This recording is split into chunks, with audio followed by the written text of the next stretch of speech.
Let's go ahead and get started. So I will begin recording this session now. Hi everyone. Thank you again so much for joining us today for our special webinar on teachers using paper for ELA and Humanities in particular.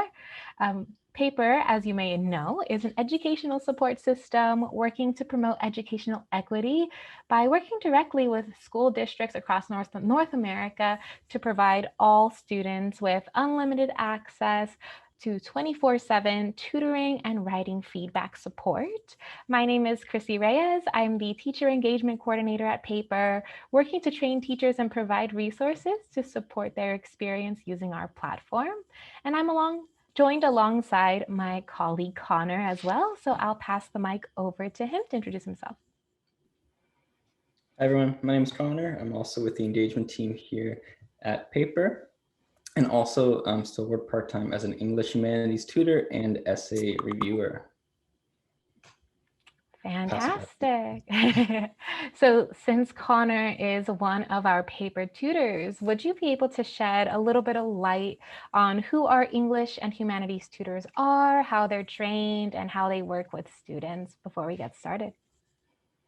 Yeah, sure. So myself, I'm a former teacher. So I worked for a couple of years as an English and social studies teacher. Many of our English Humanities tutors or tutors in general are former teachers. We even have some retired teachers, I believe, as well as many students at the undergraduate, graduate, and PhD level.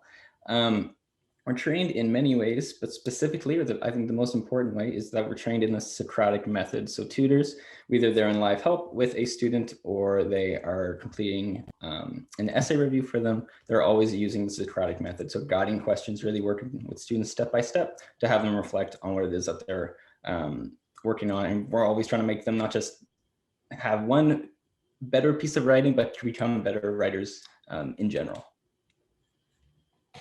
Fantastic. So thanks for providing us with that little bit of context. So now we are super excited to bring together 3 spectacular paper teachers who will be sharing their best practices on how they use paper in their classrooms for English and for social studies. So today we have 3 lovely panelists, and they are Chrissy Brownell, who's an English teacher at Westminster High School in Huntington Beach, as well as Jason Duguay, an English and social studies teacher at Wayne Rebel Middle School in Fontana, and also Joyce Lee, an ELA teacher at California Military Institute in Perris Union High School District. Thank you so much for joining us. So for today's session, each teacher will take turns sharing their best routines and practices regarding paper for about 5 to 7 minutes each. And we'll also invite Connor to share any insights from the tutor point of view following each of the teacher's recommendations. So please feel free to participate in the chat by asking questions, leaving comments as we go along. And we may have a couple minutes at the end for a Q&A as well.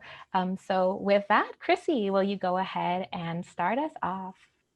Absolutely. Good afternoon and evening, depending on where you guys are from. I'm in California, so it is the afternoon. So I just shared something on your guys' screen. And if you want to kind of follow along or open this up so that you can refer back to it later, as you'll see from the stuff I do, I am an extremely visual learner. So when I attend a PD, I like to get the information, absorb this much of it, and then go back later and go through it and absorb this much of it. So this is what I'll be going over. I also recorded a video that's embedded in these slides because I know I talk really fast. So if there's anything you missed or you just want to kind of watch over it later, you'll have access to it. So I'm going to talk to you guys about my favorite, there's a whole bunch of stuff of paper that's really awesome, but what I've used the most. This year I teach 9th grade and 10th grade. Those are my favorite grade levels to teach, and they're the ones I always request. It's some of the toughest 2 grade levels to teach because they're still kids. It's not like juniors and seniors that kind of know the drill and have sort of gone through puberty already. There's a lot of emotions, and I always feel like with 9th and 10th graders, I can make such a big impact because I'm actually teaching the basics of writing. Instead of just making their papers better, I'm literally sometimes introducing them to or reminding them after their middle school teachers introduce them to, how to write a thesis statement and what the heck a topic sentence is and all of those important things. So I have used essay review a ton this year. So what is essay review? Essay review right here is like a little video that Paper provided to kind of explain what essay review is. This is sort of what I'm going to be going over right now, but just slower and more in depth. And I shared my screen and everything with you guys. So what is paper review?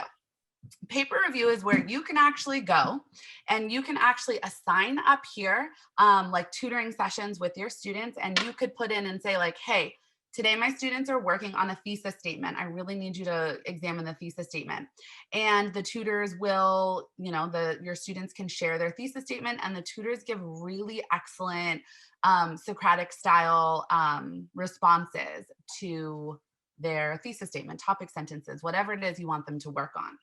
So that's really awesome. Here's what I've used it for the most. When a student logs in, this is the screen that they're going to see when they log in. They can go right here and they can click upload essay. And when they upload their essay there, the tutor gets a copy of their essay and whatever other information they provide. So the prompt, you know, the whole assignment, whatever they provide.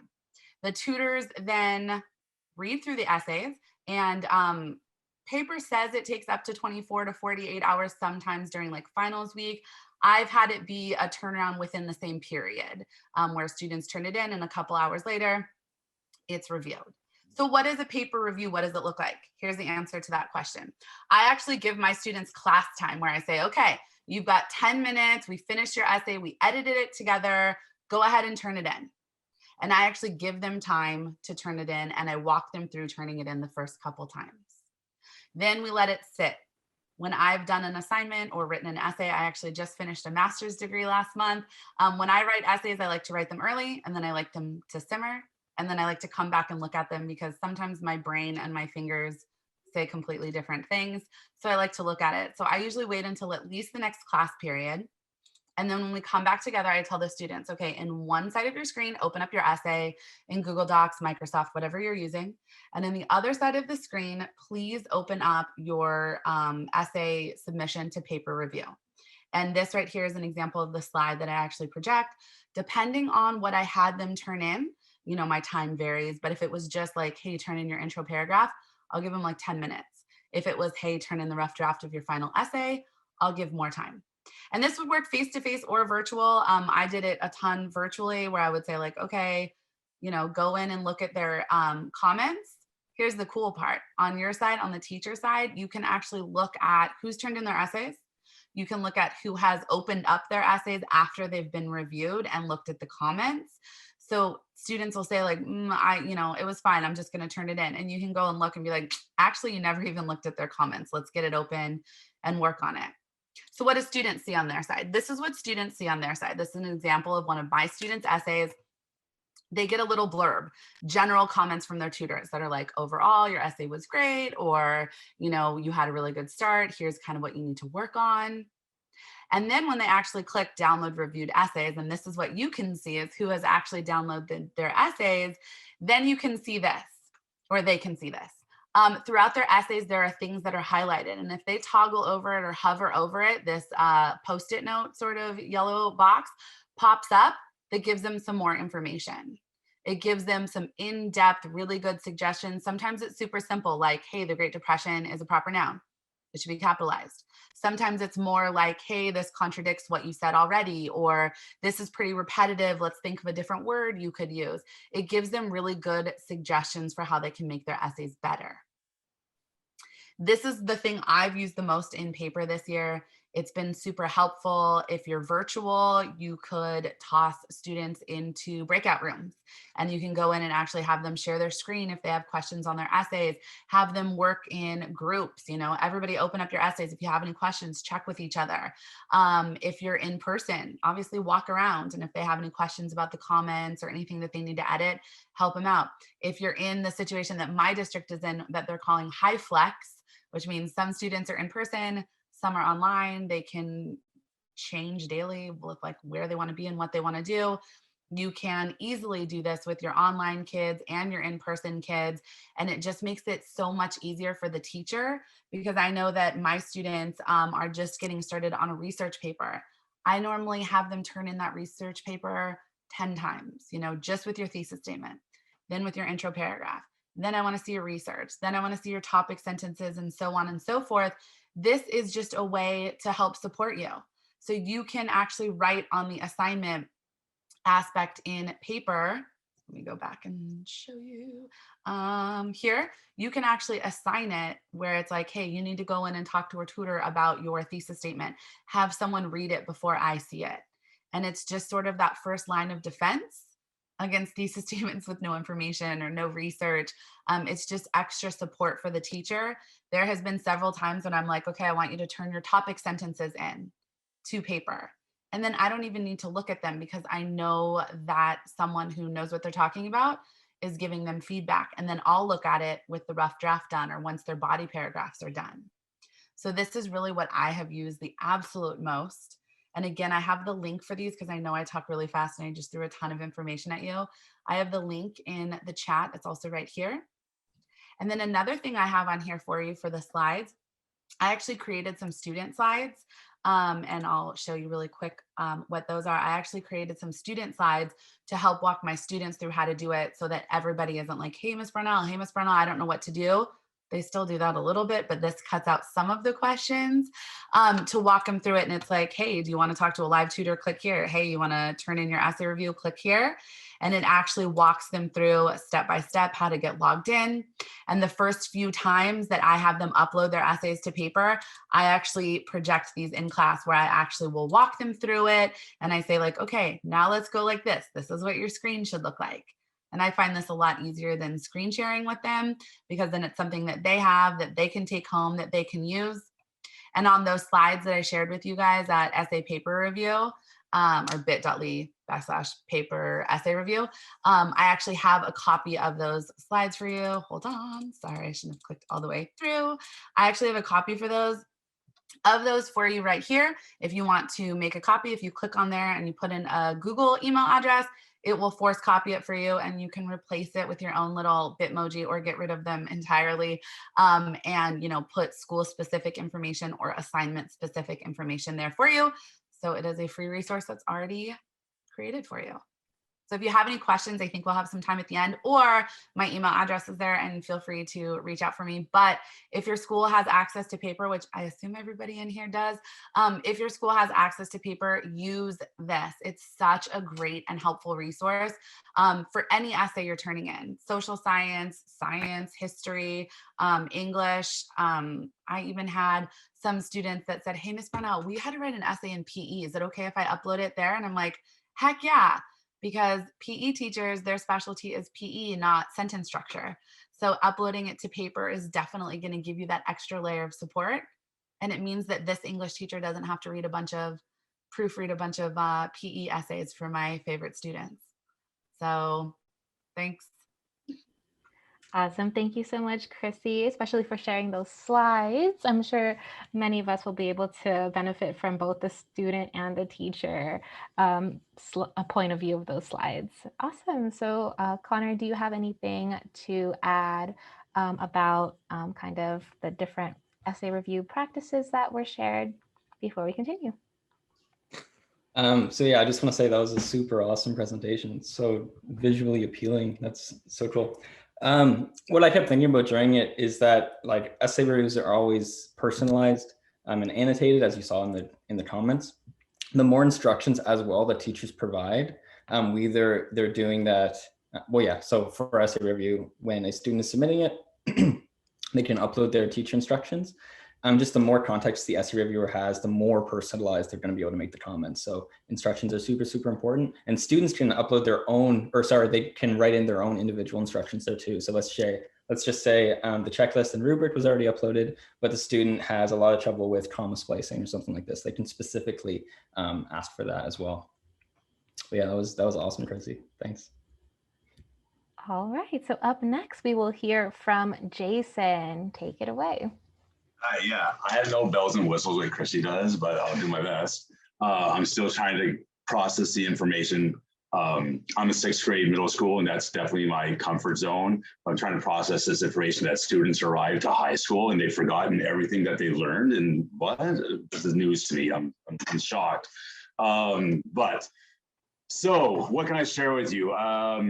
We've had paper for not too long at our district, and we're trying to adjust to it. And I'm constantly trying to think forward into like the new school year. How will we begin things with them?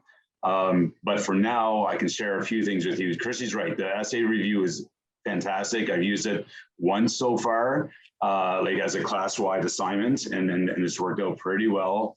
The trouble sometimes is making the kids take the advice. It's like you lead the horse to water, but they can't make them drink. And that sometimes is the battle with the sixth graders. But where I'm going to focus with you today is, I think I'm going to share my screen properly here. This is my social studies program. This is TCI. This is what we use in our district. And as you can see, for this particular lesson, we're looking at ancient Greece. And there's a bunch of, I think there's like 6 paragraphs here of text. And underneath is the worksheets or work pages that students typically do. So after reading, discussing the text, typically they would work on this map here. And then there's some basic questions about, labeling the map here underneath. But then you get to the, the meat on the bones is these critical thinking questions. So usually I focus on these 4 questions. There's 4 of them in this particular unit. What I did in preparation for my paper assignment, I came here, I found, the first of these critical thinking questions, and I just literally copied them. I just copied each of these questions and I pasted them onto a Word file. Okay, so here I had the title, I had my 8 critical thinking questions, and then below it, I put a copy of the text. So those same 6 paragraphs I included here. And that's basically because I knew paper wouldn't have access to the TCI program. And I wanted to give the tutor something to use as, background information that the students were also using. So I took that information, pasted here, and I saved it as a document. Then I went over to paper. Here's my teacher dashboard that Chrissy showed us. This is, my front page. But then here is where I can assign anything to the students. And it's super simple, very straightforward. You can click here, click new assignment. I'm just going to walk you through a little bit here. Here's where you type the title of the assignment. Here's the instructions. That my advice now would be this. Initially, I was giving the instructions here for students, but really what I end up doing in my meetings anyway is in class, I'm giving the instructions to the students, right? In the teams meeting, or if I'm in class, I'm giving the instruction, I'm reviewing it to them. And what I'm going to be doing in the future is I'm really going to be writing these instructions to the tutors, right? It's going to be, they're going to be the recipient, they're the audience for me in the future, at least. And then here's where you bring your assignment in. So this is where I brought in my TCI thing. If I was doing an essay, I add my rubric here, et cetera, et cetera. You select a start date and an end date. I learned the hard way that you need to pick 2 different days. You can't assign your essay to be given on Tuesday and end it on Tuesday, which I thought you could do. So make sure you choose 2 different end days. And then what's cool, you can assign it to every individual student in your class, or you can just assign it to like 1 student in your class if you want. So you pick what section you have. So like section 3, and then you have to, what's tricky is you click it and then you want to exit out, but you really, before you do that, you have to like assign it here. So hit that assign to all students, and then they'll do that. Or what I did was I randomized groups. So I picked the class I wanted, so the period I had. Then I said, 4 people or 3 people, however many you want to have. 4 is usually good for me. And then you can just add random groups to your thing. And it's as simple as hitting the create button assignment. So let me show you what happens after you create an assignment and the students are given it. I'm going to need actually, how do I go back to seeing the participants? I'm not used to this. I would love to have 4 volunteers. I know in a group of teachers, there's always those people that are eager to participate. And I need a reader. I need readers, really, ladies and gentlemen, is what I need right now. If I could have 4 volunteers of people that would be willing to share in the experience of reading with me, that would be fantastic. So I'm going to stop sharing so I can see this. And is there anyone that I could ask to unmute yourselves and share in this experience with me today? Chrissy, oh, aren't you sweet? Irene, thank you. And anyone else? Come on, don't leave me hanging, ladies and gentlemen. You're here. Put down that fake cup of coffee and talk to me. You're killing me. All right, Connor, you're number 3. And Joyce, would you like to be number 4? Oh, Chrissy Gilbert, thank you so much. I'm going to call on you, Chrissy. Jason, I don't think they can unmute since this is a webinar. Oh, I can allow them to talk. Oh, there you go, Chrissy. Thank you. So thank you, Chrissy. Irene, Chrissy. So I think you just muted them. There you go, Irene and Chrissy. Perfect. So here's what we're going to do, ladies and gentlemen. I have Chrissy and Irene and Connor and another Chrissy. That won't be confusing at all. So Chrissy with a K and Chrissy with a C. All right, we got this. So here's what I'm going to do. I'm going to share my screen with you again. And we're going to do a little reader seater here, ladies and gentlemen. What I want you to do is, so I'm on my activity page. This is where I see all the activity of the students that are doing things throughout the week. I haven't used paper this week, so that's probably why this is blank. So I'm going to change my filter and look at things that were done for like last 30 days. And then when I do that and I look at the results, you'll see 16 different students have had sessions on paper. No one has submitted an essay for review, yeah, and then the assignments are here. So I'm going to scroll down. These are all the different group assignments that my students have done about those Greek critical thinking things. I'm going to pick the one here. It was done. Let me see here. Let me get down a little bit further. Where is the one I'm interested in? This one right here. So what you'll see when you click on this one, I'm going to zoom the screen a little bit. Hopefully that's easier for you all to see. You can see the name of the assignment, the start date, the end dates. You see all the students' names, which I should probably cover so you don't see their last names. There we go. Wayne Rule Middle School, the grade. And here are the instructions that I gave to the students, which in the future I would make to the teachers, the tutors. And here's the assignments attached that everyone can click on and open. So we have 4 people involved in this assignment. There's Andrea, which Chrissy with a K, you're going to be reading as Andrea. And then Irene, you are, where am I here? Andrea. Z, there's a girl named Z, Z-H-I. Irene, if you could do Z, that would be great. Connor, we're going to, actually, Connor, you be the tutor. It'll be like real life. Okay, you can take the tutor role, and Chrissy with a C, you can have the last person, which is Andrea. Oh, no, sorry, Caleb. All right, are we ready, ladies and gentlemen? Go ahead, Andrea, you're first. Hi, who wants to invite the tutor? I'll do it then. Hi, everyone. How's everything going? Hello. Hi. Hi. I'm reading through your document right now. That will take a few minutes. You need help with TCI questions. Well, I do that. Can you tell me how you started it so far? Review the Unit 5 setting the stage feature in the student text. The Greeks did not have much level land for farming or grazing cattle. How did they meet this challenge? Text to speech. The Greeks met this challenge by trading with other people. We need to fix it up. The Greeks met this challenge by trading with people. So which paragraph in the text mentions these difficulties? You're doing great so far. Over time, as the population of ancient Greece grew, it became harder to produce enough food for everyone. So the Greeks took to the seas, traveling to Asia Minor, present-day Turkey, France, Italy, Spain, and Africa to set up trading colonies. Paragraph 6. In early times, coastal villages were separated by the high mountains. The soil was poor and level land was scarce. Perfect. And is there any useful information in paragraph 5? Here, let me put it together.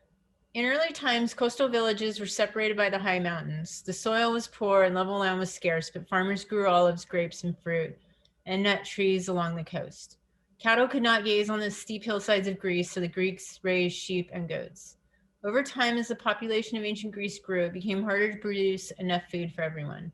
So the Greeks took to the seas, traveling to Asia Minor, present-day Turkey, France, Italy, Spain, and Africa to set up trading colonies.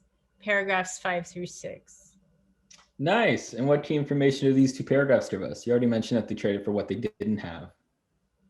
They made more islands? Not quite. So what animals and crops do they have? It also tells us the more populated it got, the harder it became to produce food for everyone. Farmers grew olives, grapes, and fruit and nut trees along the coast. They also had sheep and goat. So they traded to get more supplies.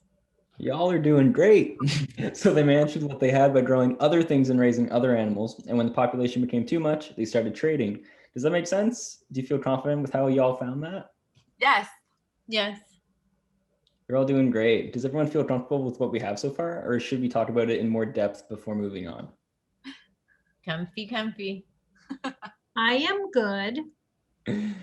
Alrighty, so the next question is, over time, as the population of ancient Greece communities increased, some communities did not have enough farmland to produce enough food for the population. Using the large map in the Unit 5 setting the stage feature, predict what ancient Greeks did to solve this problem. Interesting, they already told you what I happened though. Okay. So what are your thoughts on this one so far? Do you feel good with this one too? The Greeks built a boat to cross the water. Also, they probably fished. That's a fair point. What are the pros and cons of land versus sea travel? Land travel would be easier but longer. We have to go, but thank you. Our teacher's calling us back. Thank you, bye. You all did great. Feel free to start a new session whenever you have time. We're here for you 24/7. Applause, applause. Accolades, beautiful. Thank you, everyone, for doing that. And really, that's as simple as it is. I don't know what more to say other than it's simple to create, it's simple to use, it changes my life for sure by making it so much easier. We can get things done a lot faster in class, and they even take advantage of it like on their own time at home. And like you'll see the transcripts of conversations happening at 11 o'clock at night. And I'm like, what are you doing up at 11 o'clock at night? But that's just, you know, their work time. And yeah, it's weird. Any questions? All right. Thank you so much, Jason, for sharing that and having us go through that Reader's Theater experience. It was lots of fun. Connor, do you have anything to add from the tutor side of things about how paper assign works? Yeah, so I needed to read along in my life. So thank you, Jason, for that. It's been too long. I really enjoyed that. Yeah, so whether it's in live help or or in assign, and whether a student is working individually or in a group, yeah, that was just a great example of how they can come on and get help, whether they're working on something for English or for, in that case, ancient Greece. So like grade 6, I believe you said, Jason. So a history subject. Yeah, and that was an example of good try questioning from the tutor as well, and just really working with them step by step and checking for understanding and stuff. But like, I feel like a lot of it for me watching and listening to that and looking at the text there, like a lot of their time was spent taking chunks of the text and just reprinting it in the conversation where like, you're just wasting time at that point. We all have the text in front of us. We all can just say it's in paragraph 5, paragraph 6, but like crafting the answer, like how, like without plagiarism, like, you mean, like without copying things, like what are you going to put it into your own words? Show me what it looks like in your own style, I guess, would be the next step of this. And maybe if I had given them more time to do that with the tutor, they would have gotten that far. Who knows? Awesome. I love that kind of next step thinking ahead on what we could do after that. So thank you so much, Jason, for that demonstration. And finally, Joyce, we'd love you to share your best tips and tricks as well. Well, thank you very much. I'm really excited to have this program for my kids. I love the presentations. You've used it even more in depth than I have. I teach 9th, 11th, and 12th graders. And I have an ERWC, expository reading and writing for my seniors. So we started using this last year, and I have them just like Christy does. I'll send in topic sentences, thesis statements, a hook sentence, and go through each, excuse me, go through each part of an essay. Right now we're working on controversial research essays, and they just sent in the first paragraph with a hook, a transition sentence, and a thesis. And I encourage my kids to use this for all of their classes because of they're almost entering college, and they need to know all the different steps that they get for college courses. So the kids have been pretty good. Number one, I tell them to run it through spell check first. I said, there's no reason you're handing any paper into paper company or to me. And it's amazing, even as high school seniors and juniors, they still don't take the time to run it through spell check because I want the content checked. Like has already been stated, my kids get it back. They'll report to me, Mrs. Lee, I give them a few days. I said, okay, you turn it into paper company on this day.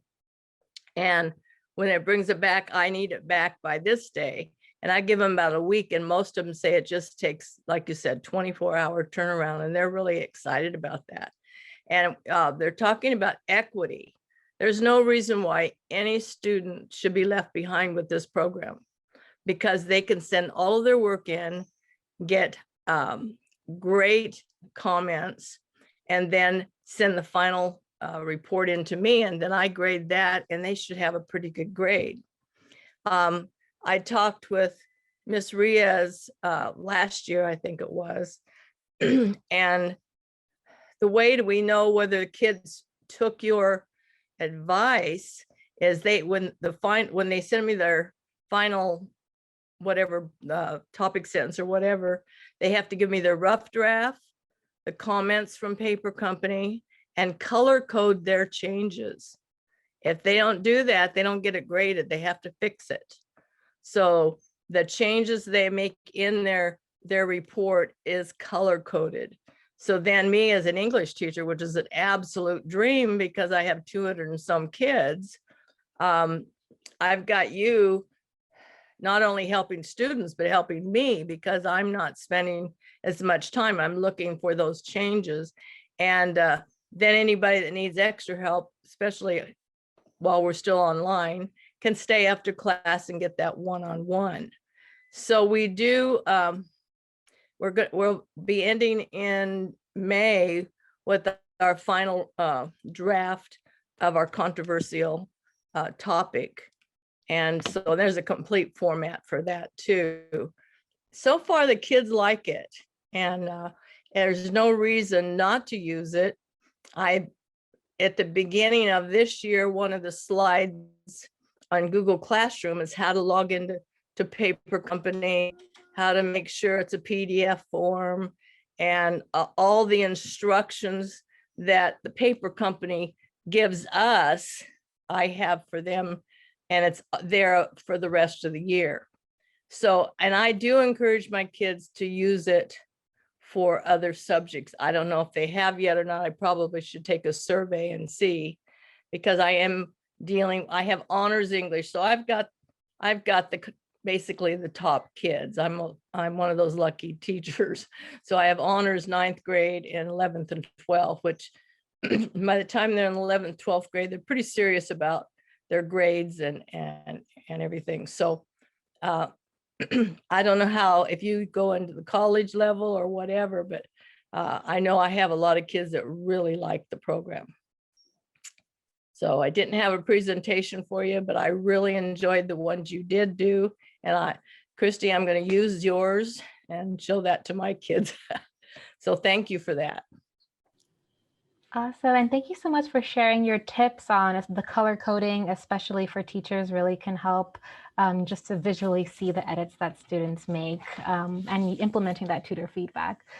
which can be a challenge sometimes. So thank you for that tip. Connor, did you have any last comments to add? Yeah, so just in terms of, or I don't know if it's really from an essay review point of view, but just talking about the writing process and how important it is.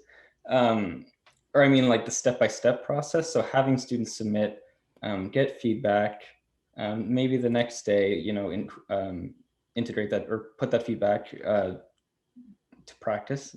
And then maybe even submitting again and having them realize that, like, you know, the writing process is a process, and that, you know, submitting a draft multiple times and then reflecting, revising based on that feedback is, you know, just going to make you a better writer, like over time. But yeah, other than that, I don't really know what else to add. That was awesome, Joyce. Thanks. All right, so I haven't seen any other questions coming into the chat, but please feel free if you have any last questions to ask our panelists or about paper in general. We're happy to answer those. Yeah, and just before we conclude, I'd like to make a last announcement, and it's a super exciting one. On the first week of May, from May 3rd to 7th, Paper will be celebrating Teacher Appreciation Week, and we'll be hosting a lot of different types of free wellness events. We have like yoga, meditation, paint nights, wine tastings, so you can definitely attend all of those, and I'll put the link in the chat where you can register ahead of time. So there will also be prizes and just sharing stories of teacher excellence. So we're super excited to celebrate you all and all that you do for students. So we hope to see you there. And I did see a couple of questions in the chat here. So does Paper support English language learners? Great question. So yes, we do offer support in other languages as well. So English, French, Spanish, and Mandarin, where especially English language learners can speak to bilingual tutors to get support in all content areas. And we are available throughout the summer as well for summer school.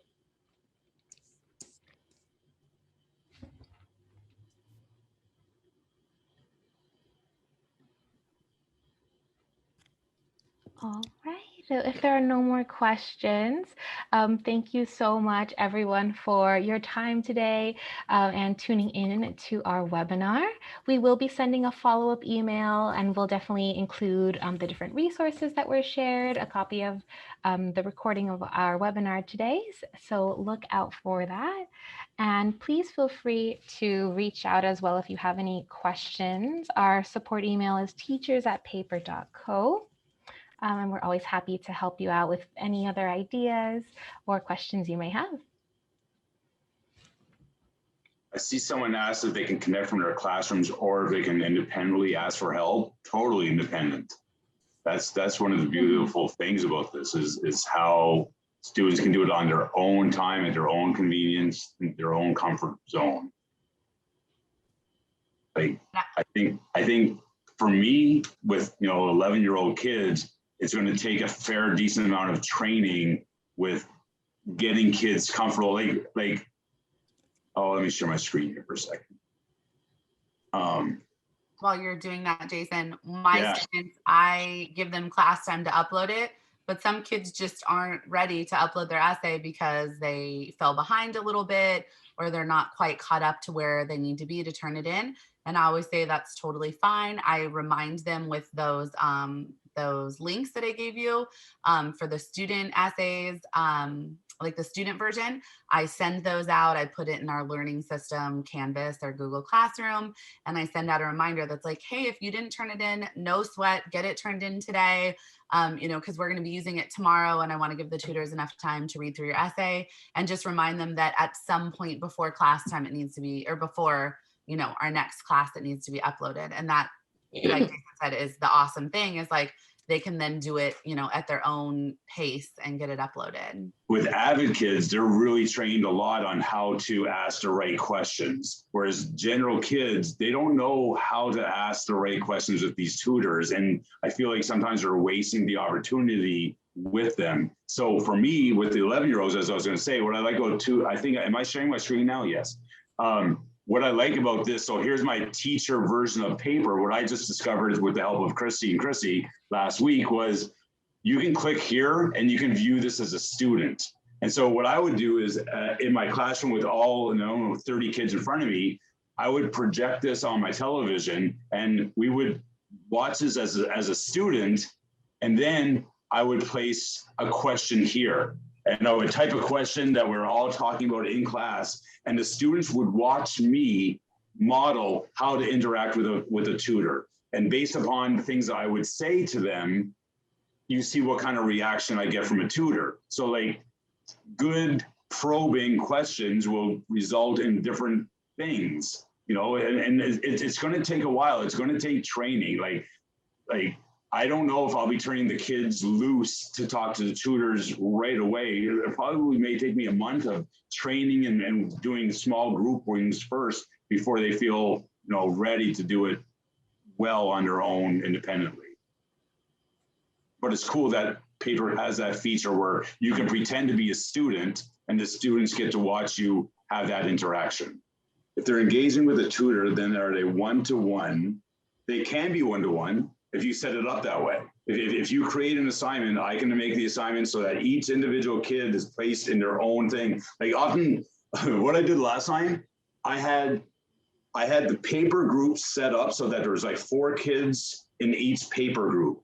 Then I'm on Teams and I'm in the Teams breakout rooms with the same kids so that I can yell at them. Like I'm watching their conversation happen with the tutor, and I'm in the Teams room not yelling, but I'm communicating with them about like, look what they're saying to you. Look at how they're, because again, they're only bringing back questions through the Socratic seminar. So they're not giving you anything, but they're making suggestions to you. And I'm like, what are you going to do with that? How are you going to take that information and use it to make your thing better? So like you can have one-to-one, you could have groups to one tutor. Like, I don't know, it's so flexible. It's so fantastic.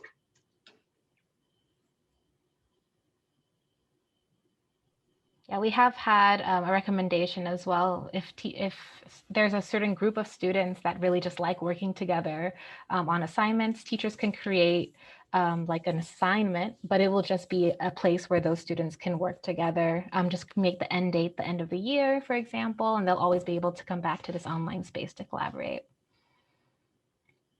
Yeah.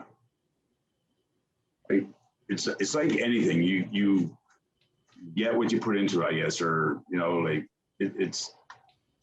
there's so much potential that sometimes you get frustrated with it, but you just got to take it slow, take your time, and it's all about how you introduce it, I feel. And I don't know if I introduced it properly when we were giving it in March, because we were all just like, what? This is like, I thought it was like too good to be true. But now, like, we'll be working with, in a PLC, we're going to be talking with my other English teachers and just how do we utilize this so that it's impactful.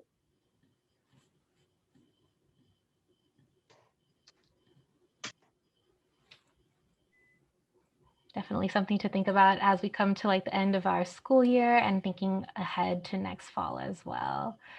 Awesome. So thank you so much, everyone, again, for attending tonight. And we hope you have a great rest of your evening. We're excited to see you all try out some paper assignments, group projects. And if you have any questions, definitely feel free to reach out to our support email that's in the chat, teachers@paper.co. Thank you. Thank you so much. Have a great rest of your evening, everyone. Bye, everyone. See you at Teacher Appreciation Week. Take care, everyone.